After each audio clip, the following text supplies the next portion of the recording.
ओ मंगल भवन अमंगल हारी, द्रवहु सुदशरथ अजर बिहारी। राम सिया राम जय जय राम। राम सिया राम जय जय राम। ओ हरि अनंत हरि कथानंता,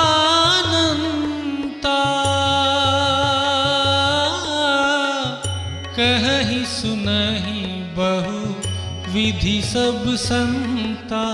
राम सिया राम जय जय राम। राम सिया राम जय जय राम।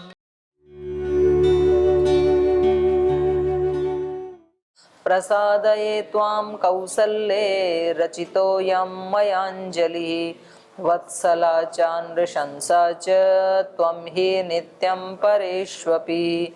भर्ता तु खलु नारीणां गुणवान् निर्गुणोऽपि वा। धर्मं विमृश्यमानानां प्रत्यक्षं देवि दैवतं। सा त्वं धर्मपरा नित्यं दृष्टलोकपरा वरा।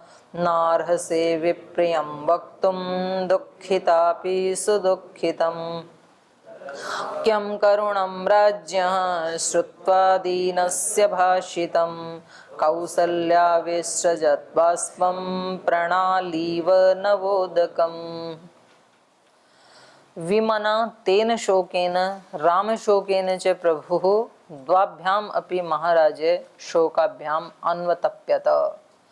तो जब उन्होंने याद किया अपना पीछे किया हुआ एक त्रुटि को, भूल को, तो विमनः, उसका मन कैसा हो रखा है, जैसे मन कहीं चला गया, विगत मन। विमनः तेन शोकेन, विचलित मन वाले महाराजा दशरथ उस शोक से जो पहले पाप किया था, और राम शोकेन च, और एक राम के जाने का शोक, तो डबल शोक हो गया।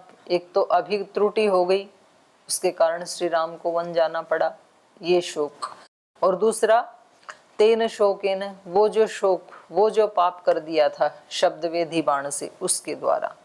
तो उस शोक से और राम के शोक से, द्वाभ्याम अपि महाराज, इन दोनों प्रकार के शोकों से महाराजा दशरथ शोकाभ्याम अन्वतप्यत, और ज्यादा परितप्त हो गई, और ज्यादा संतप्त हो गई, बहुत ज्यादा दुखी हो गई।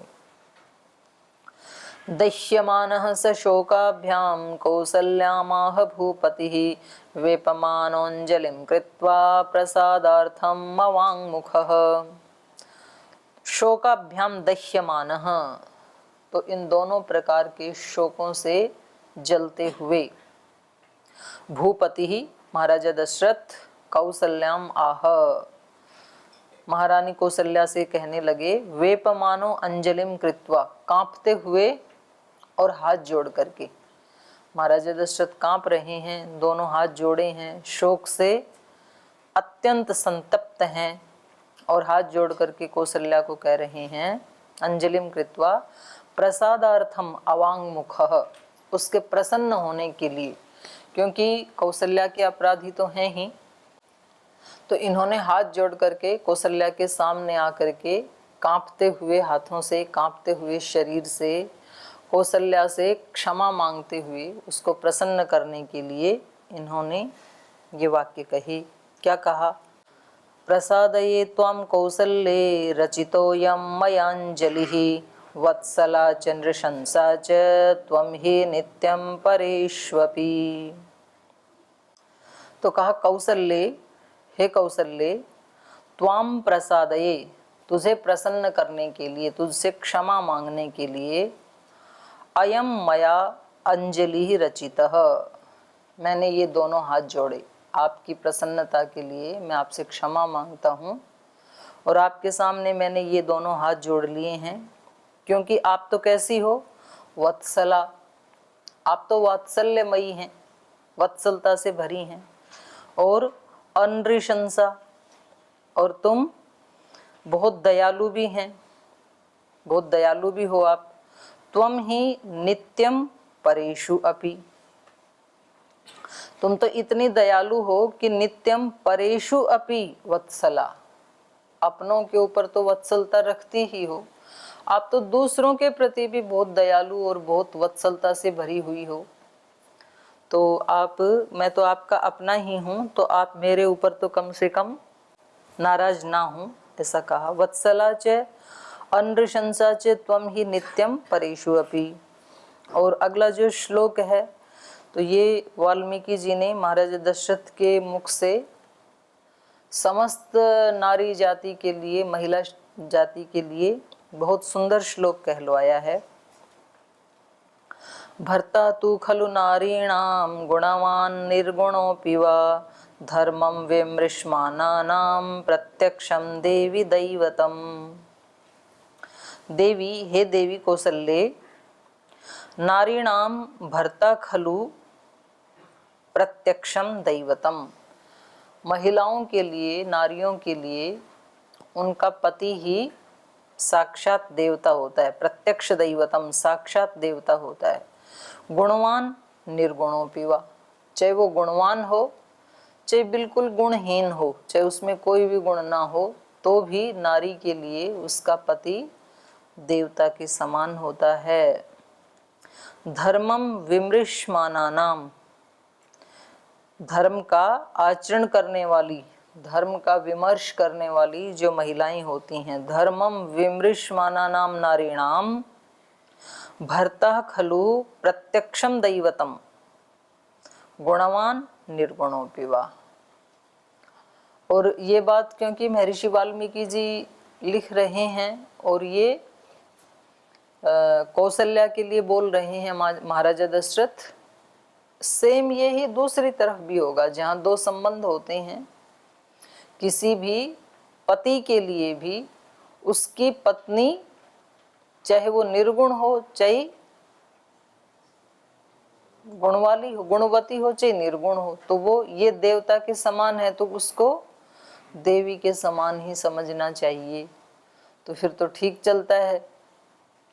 और यदि उसकी निंदा ही करते रहें सबके सामने, तो फिर संबंध बिगड़ जाते हैं। तो जहाँ जो दो संबंध हैं, ये केवल नर और नारी के लिए भी ही नहीं है, माने केवल पति पत्नी के लिए नहीं है। जैसे गुरु शिष्य हैं, तो हर शिष्य के लिए अपना गुरु ही देवता के समान होता है, और हर गुरु के लिए अपने जो शिष्य हैं वो भी अपने पुत्रों के समान ही होते हैं, उसके अपने आत्मज जैसे ही होते हैं। तो जैसे अपने पुत्र पुत्रियों के सब गुण अवगुण कैसे भी हों, तो उनको निकालते नहीं है ना माता पिता, और उनको हमेशा उबारने की ही कोशिश करते हैं कि भाई ये किसी तरह से और आगे बढ़ें।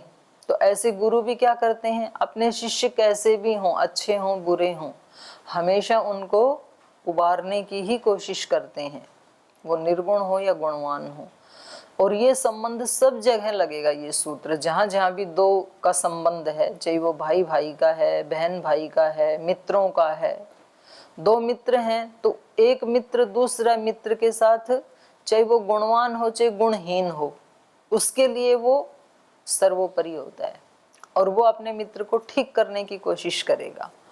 तो यहाँ पर महाराजा दशरथ कौशल्या को कह रहे हैं कि देवी, धर्म का आचरण करने वाली जो नारियां होती हैं, और क्योंकि आप धर्म का आचरण करने वाली हैं, कौशल्या को कह रहे हैं, धर्मम विमृश्मानानाम नारीणाम गुणवान निर्गुणोऽपि वा भर्ता खलु प्रत्यक्षम दैवतम, साक्षात देवता ही होता है धर्मशील नारियों के लिए। लेकिन ये विशेषण जरूर लगा दिया, धर्मम विमृश्मानानाम, ये बात केवल उन्हीं लोगों के लिए कही जा रही है जो धार्मिक व्यक्ति हैं। अधार्मिक के लिए कोई शास्त्र नहीं है, उनके लिए कोई कलयुग सतयुग त्रेता द्वापर कुछ नहीं है। ये सारा शास्त्र का उपदेश किन लोगों के लिए है, धर्मम विमृश्वाना नाम, जो धर्म का आचरण करने वाले हैं उन्हीं के लिए है ये विधि और निषेध। जो धर्म का आचरण नहीं करते उनके लिए कोई विधान नहीं है, वो तो फिर कुछ भी करें। फिर तो अच्छी बातें किन के लिए होती हैं? अच्छे लोगों के लिए ही होती हैं। अच्छे उपदेश किसके लिए होते हैं? अच्छे लोगों के लिए, धार्मिक लोगों के लिए। अब जिसको करना ही नहीं है कुछ भी, तो उसके लिए तो, इसलिए तो वहां पर निरुक्त में आता है कि देव ये विद्या जो है वो ब्राह्मण के पास गई और उन्होंने कहा कि इन इन व्यक्तियों को मुझे कभी मत देना। तो वहां पर कुछ विशेषण गिनाए हैं, जो अब्रह्मचारी हो, जो असत्यवादी हो, जो दुराचारी हो, तो जो आलसी हो, उनको मेरा उपदेश कभी मत करना। असूय, जो घृणा करने वाला हो, दूसरे से निंदा करने वाला हो, तो उन लोगों को, क्योंकि ये लोग हैं वो विद्या के महत्व को जानेंगे नहीं, तो विद्या क्या हो जाएगी? व्यर्थ हो जाएगी। या विद्या पढ़ भी लेंगे और आचरण यदि वैसा करेंगे तो विद्या का अपमान होगा ना, कि देखो इतना सारा पढ़ के भी इनका आचरण देख लो, ये वैदिक लोग हैं। और जो व्यक्ति धर्म का आचरण करने वाला है तो वो फिर डरेगा कि भाई मैंने इतना पढ़ा है, लोग क्या कहेंगे मेरे को। तो वो फिर उनको जो निषिद्ध कर्म है उनको नहीं करेगा फिर, और नहीं करेगा तो सत्याचरण करेगा, और सत्याचरण करते करते विद्या फलवती हो जाएगी, फिर तब वो अपना फल दे पाएगी। तो जो पुरुषार्थी हो, सत्यवादी हो, पवित्र हो, सात्विक हो, मेहनती हो, उसको विद्या देनी चाहिए। तो यहाँ पर भी ये महाराजा दशरथ ने ये विशेषण लगाया माता कौशल्या के लिए, धर्मम विमृश्माना नाम नारीणाम भर्ता तो खलु प्रत्यक्षम दैवतम। और जो धार्मिक होते हैं ना उनके लिए इशारा ही काफी होता है। जैसे मानो कोई धार्मिक ब्रह्मचारी है या सन्यासी है और उससे कोई त्रुटि हो जाए तो उसको इतना कहना ही पर्याप्त है कि भाई ये आप जैसे धार्मिक व्यक्ति के लिए ये आचरण उचित नहीं है, आप जैसे धार्मिक व्यक्ति ऐसा आचरण नहीं करते हैं, बस पर्याप्त है उसके लिए इतना ही।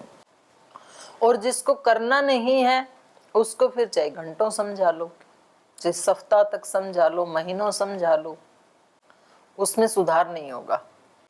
तो चलिए आगे, बस इन्होंने इतना ही कहा, कौशल्य आप तो बड़ी वत्सला हो, बहुत उदार हो, दयालु हो, आप तो दूसरों के साथ भी, विरोधियों के साथ भी धर्म का आचरण करने वाली हो, प्रीति करने वाली हो, और आप धर्मशीला पतिव्रता नारी भी हो। तो ऐसे धर्म का आचरण करने वाली नारियों के लिए तो भाई मैं आपका पति हूं ना, कैसा भी हूं, चाहे मैं गुणहीन हूं, गुणवान हूं, कैसा भी हूं, आपके लिए तो देवता जैसे हूं। स्वात्वम धर्म परा नित्यम दुष्टलोक परावरा नार्हसे विप्रियम वक्तुम दुखितापि सुदुखितम। तो ये 12, 13, 14, 15 ये चारों श्लोकों को निशान लगा लो, अच्छे श्लोक हैं ये। सात्वम धर्मपरा, हे कौशल्या आप कैसी हैं? धर्मपरा, धर्मपरायण हैं आप। नित्यम दृष्ट लोक परावरा, और आप कैसी हैं? नित्यम लोक परावरा दृष्ट, लौकिक व्यवहार को देखने वाली हैं, जानने वाली हैं। लोक दृष्ट, लोक पर अवर, इस लोक और परलोक दोनों के बारे में जानने वाली हैं। कौन से कर्म करने से ये लोक सुधरेगा, कौन से कर्म करने से परलोक सुधरेगा, कौन से कर्म करने से दोनों ही लोक बिगड़ जाएंगे, तो आप तो सब जानने वाली हैं।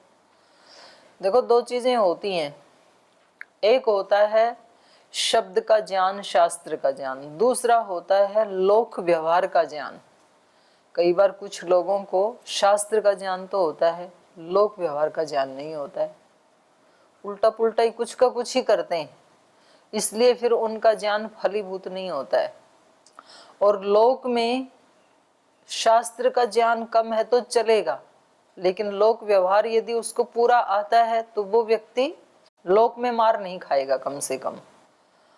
और जिसको लोक व्यवहार भी नहीं आता है और ये भी नहीं आता है तो भी वो खतरा है। और जिसको ये आता है, शब्द ज्ञान तो आता है, लोक व्यवहार नहीं आता है, तो भी वो खतरे से खाली नहीं है फिर। तो कौशल्या कैसी हैं? महाराजा दशरथ क्या कह रहे हैं? नित्यम दृष्ट लोक परावरा, इस लोक को भी जानने वाली हैं, अवर लोक को भी और परलोक को भी। आपको दोनों लोकों का ज्ञान है कि कौन सा आचरण करने से दोनों लोक व्यक्ति के सुधर जाते हैं। इसलिए विप्रियम वक्तुम न अर्हसि, इसलिए आप ऐसा नहीं बोल सकती हैं। विप्रियम माने प्रियता विगत हो गई है जिससे, अर्थात कठोर, आप कठोर नहीं बोल सकती हैं। दुखिता पे सुदुखितम, आप अत्यंत दुखी होने पर भी वो वाक्य बोलने की इजाजत आपको नहीं है, आपको नहीं बोलना चाहिए जिससे ये लोक और परलोक दोनों ही दुख से भर जाएं। तो कुछ लोगों को ऐसे कहा जाता है ना, जैसे माँ को नाराज होने की इजाजत नहीं है, माँ नाराज नहीं हो सकती है।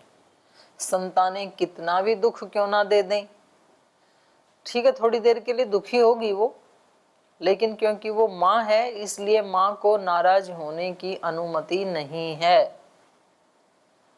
जैसे सेवक को ना कहने की अनुमति नहीं है। अगर कोई सेवक है तो वो अपने मालिक को ये मैं नहीं कर पाऊंगा ये कहने की आज्ञा अनुमति उसको नहीं है, ना नहीं कह सकता है सेवक। सेवक तो कोई बिरला है, आठों पहर रहे जाग। सेवक को तो आठों पहर जगना होता है। आठों पहर का मतलब 24 घंटे, 3 घंटे का एक पहर होता है ना, तो आठों पहर जगने का धर्म है सेवक का, उसको ना कहने का अधिकार ही नहीं है। ना अर्ह से, इसलिए ये शब्द प्रयोग किया है।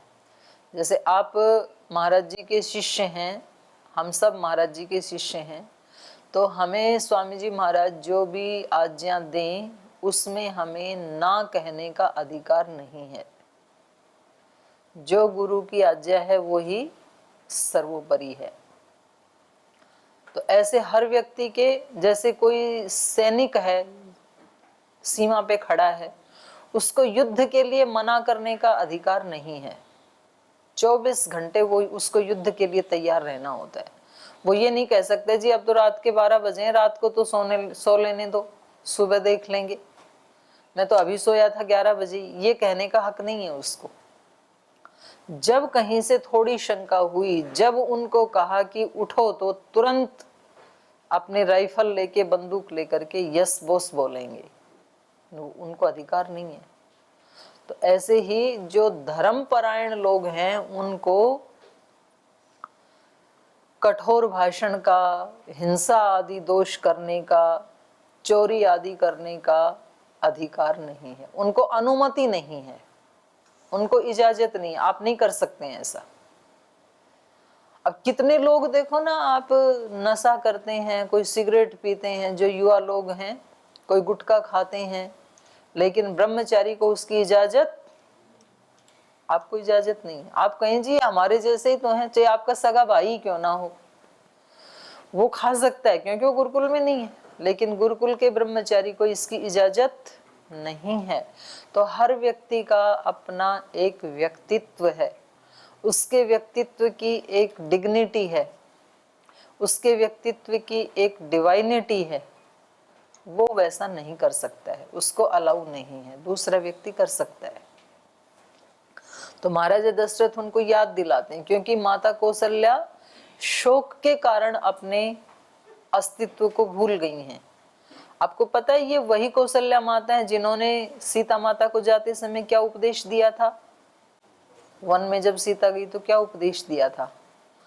सदा श्री राम का अनुसरण करना और पतिव्रता धर्मपरायणा नारियों के लिए उनका पति ही सबसे बड़ा देवता होता है। ये बात खुद माता कौशल्या ने सीता माता को कही थी वन में जाते समय। लेकिन अभी शोक के कारण अपने ही ज्ञान को खुद विस्मृत कर दिया। तो ये शोक ऐसा है कि हमारा ही ज्ञान हमें ही स्मरण नहीं आता है जब हम शोक से युक्त होते हैं, और तभी हम मार खा जाते हैं। अगर उस समय हमें अपना ज्ञान स्मरण आ जाए तो बस फिर वो व्यक्ति शोक से पार हो जाता है, शोक को तर जाता है फिर वो। तो इन्होंने कहा ना ह्रसे विप्रियम वक्तुम दुखितापि सुदुखितम, चाहे आप कितनी भी ज्यादा दुखी, मुझे पता है आप इस समय दुखी हैं, बहुत ज्यादा दुखी हैं, सुदुखितम, और इसीलिए उस इतने ज्यादा कष्ट के कारण ही आप ऐसे वाक्य मुझे कह रही हैं, मैं जानता हूं, लेकिन कितनी भी ज्यादा दुख से युक्त क्यों ना हो जाए कौसल्या, आप जैसी धर्मपरायण नारियों के लिए न अर्हसे विप्रियम वक्तुम, इस तरह का विप्रिय कथन कहना उचित नहीं है, आपको ऐसे अप्रिय वचन नहीं कहने चाहिए। तद्वाक्यम करुणम राज्य श्रुत्वा दीनस्य भाषितम कौसल्या विसृजत बाष्पम प्रणालीव नवोदकम। तो राज्य तत् करुणम वाक्यम श्रुत्वा दीनस्य राज्य भाषितम, दीनहीन अवस्था को प्राप्त हो गए महाराजा दशरथ। देखो कहाँ वो महाराजा दशरथ जिनका तीनों लोकों में यश कीर्ति प्रतिष्ठित था, और कहाँ ये आज वाले महाराजा दशरथ जो बेचारे चारों तरफ से उनके ऊपर उपालंभ हर कोई डाल रहा है, और ये दीनहीन होकर के कृतांजलि बांधे कांपते हुए उनके सामने खड़े हैं। तो वक्त का पता नहीं लगता है ना, कब कौन सा वक्त आएगा। तो ये कह रहे हैं, कवि कह रहे हैं, दीनस्य भाषितम करुणम राज्य तद्वाक्यम, दीनता को प्राप्त हुए उस राजा के इन करुण वाक्यों को सुन करके कौसल्या वाष्पम व्यसृजत, उन्होंने रोना शुरू कर दिया, उसकी रुलाई फूट गई फिर कौसल्या माता की। अभी तक जो उल्हाना दे रही थी, इनको डांट रही थी, तो अभी वो उनकी आंखों से आंसू बहने लगे महाराजा दशरथ की हालत देख करके। और आंसू भी कैसे बहने लगे, प्रणाली इव नवोदकम, जैसे नए जल से नालियां भर जाती हैं पानी से। नया जल माने बारिश का जल, जब बारिश होती है तो नालियां कैसे चलती हैं पानी में, ओवरफ्लो करके पूरी भर भर के चलती हैं। तो ऐसे उसकी आंखें, जैसे उसकी आंखों से बारिश के जल से जैसे नालियां बहती हैं, ऐसे उसकी आंखों से पानी बहने लगा, माने बहुत ज्यादा पानी बहने लगा। सामूर्ध्नि बद्ध्वा रुदति राज्य पद्मेव अंजलिम संभ्रमादब्रवीत् त्रस्ता त्वरमाणक्षरं वच प्रसीद शिरसा याचे भूमौ निपतितास्मि याचितास्मि हता देव हन्तव्याहं न हि त्वया नैषा हि शास्त्री भवति श्लाघनीयेन धीमतः उभयोर्लोकयोर्वीर पत्याया संप्रसाद्यते जानामि धर्मं धर्मज्ञ त्वां जाने सत्यवादिनं पुत्र शोकार्तया तत्तु मया किमपि भाषितम्। सा मूर्धनि बद्ध्वा रुदति राज्य पद्म इव अंजलिम। तो कौसल्या ने जब ये वाक्य सुने और उनके सामने महाराजा दशरथ हाथ जोड़ करके खड़े हैं, अंजलि बांधे हुए, पद्म इव अंजलिम, महाराजा पद्म के समान, कमल के समान। महाराजा दशरथ के हाथ कैसे हैं, कमल जैसे। तो कमल के समान हाथ जो अंजलि में जुड़े हुए हैं, उनको देख करके सा मूर्धनि बद्ध्वा, अपने माथे को पकड़कर या सिर को पकड़ करके। तो जब शोक होता है तो व्यक्ति करते हैं ना ऐसे कि भाई ये क्या ऐसे सिर पकड़ता है, तो ऐसे मूर्धनि बद्ध्वा रुदती, रोती हुई, राज्य संभ्रमाद अब्रवीत, भयभीत होती हुई, क्योंकि उसको भी पता है कि जो कर रही हूँ ठीक तो नहीं है, इसलिए संभ्रमित होती हुई उसने त्रस्ता, भयभीत होती हुई, त्रस्त होती हुई, दुखी होती हुई। अब्रवीत त्वरमाणाक्षरम वच, शीघ्रता पूर्वक महाराजा दशरथ से उन्होंने उत्तर दिया, अपने सिर को पकड़ करके भयभीत होती हुई सी, त्रस्त होती हुई सी महाराजा दशरथ से कहने लगी, प्रसीद शिरसा याचे। मतलब वही है ना, जो धार्मिक व्यक्ति होता है तो उसको थोड़ा सा याद दिलाएं तो इतना पर्याप्त है, वो तुरंत अपने ट्रैक पे आ जाएगा फिर।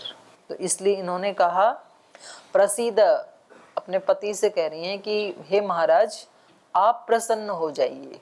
सिरसा याचे, मैं सिर टिकाकर आपके चरणों में सिर टिका करके ये याचना कर रही हूँ कि प्रसीद, आप मुझ पे प्रसन्न हो जाइए। भूमौ निपतिता अस्मिते, आपके सामने मैं जमीन पे गिर करके, माने दंडवत प्रणाम करके आपके चरणों में दंडवत गिरी हुई हूँ, क्षमा मांग रही हूँ, तो आप प्रसीद, आप प्रसन्न हो जाइए। भूमौ निपतिता अस्मि ते याचिता अस्मि, भूमि पर गिर करके, अपना मस्तक भूमि पर टिका करके मैं आपसे क्षमा मांग रही हूँ, आप प्रसीद, प्रसन्न हो जाइए। हता देव, हे देव मैं तो इस शोक के द्वारा आहत हो गई, मारी गई। हंतव्याहम नहि त्वया, इसलिए आप त्वया नहीं हंतव्या अहम, मैं तो शोक से ही मारी गई, अब आप यदि क्षमा नहीं करेंगे तो आपके द्वारा भी मारी जाऊंगी, इसलिए त्वया नहीं हंतव्या अहम, इसलिए आपके द्वारा मैं ना मारी जाऊं, आपके द्वारा मैं दंडित ना होऊं, तो इसके लिए आप मुझे क्षमा कर दीजिए, सचमुच ही ये मैंने उचित आचरण नहीं किया। और उसके आगे इन्होंने क्या कहा तो ये हम कल पढ़ेंगे, आज समय हो गया, आज यहीं विराम देते हैं।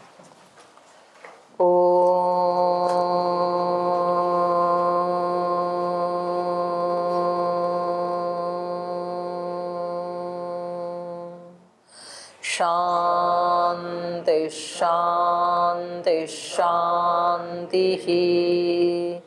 श्री गुरुभ्यो नमः।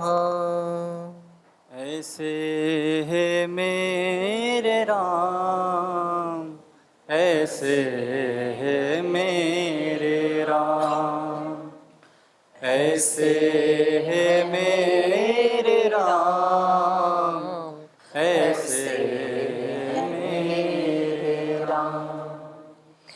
विनय भरा हृदय करे सदा जिन्हें प्रणाम, ऐसे है मेरे राम, ऐसे है मेरे राम।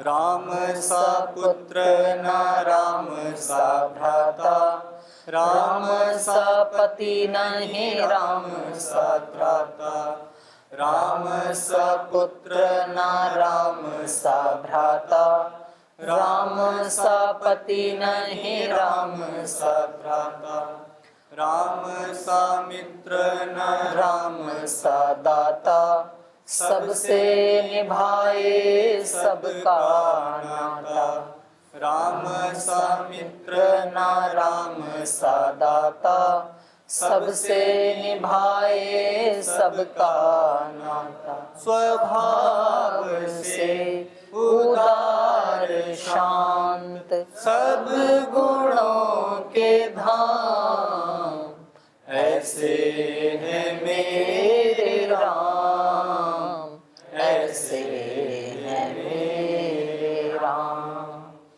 विनय भरा हृदय करे सदा जिन्हें प्रणाम, ऐसे है मेरे राम, ऐसे है मेरे राम, ऐसे है मेरे राम, ऐसे है मेरे राम, ऐसे है मेरे राम, ऐसे है